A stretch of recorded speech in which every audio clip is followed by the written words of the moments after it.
COOPERSTOWN Confidential. Story of the and the heroes and the inside events at the Baseball Hall of Fame, the unexamined American shrine. Baseball is an evolving game because baseball is American life and American life is evolving. And the Hall of Fame is the place where people from each of the generations of baseball who were outstanding against their competitors in whatever conditions they competed are enshrined.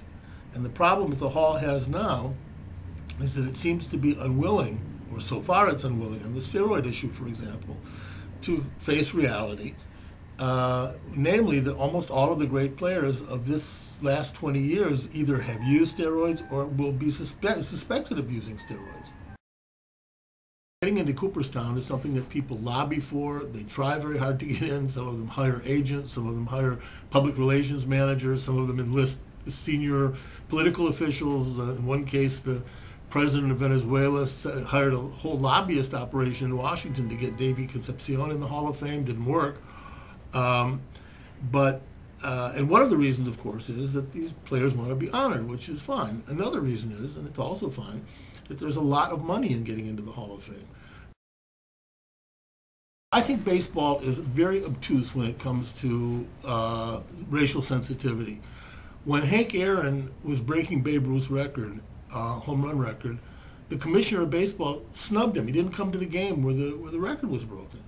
And when all those years later, after baseball should have learned its lesson, Barry Bonds was breaking Aaron's record, and Barry Bonds was really the only black superstar in baseball. Certainly he was the Babe Ruth.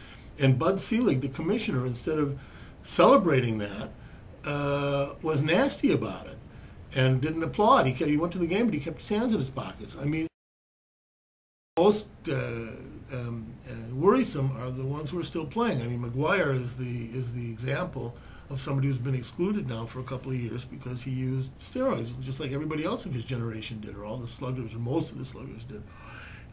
These other guys are going to come up. A-Rod's going to come up.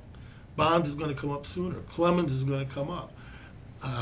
Sammy Sosa is going to come up. There's a long list of guys who played, who were outstanding players, and in the next 5, 10, 15, 20 years, those are the names, the marquee names that are going to be discussed.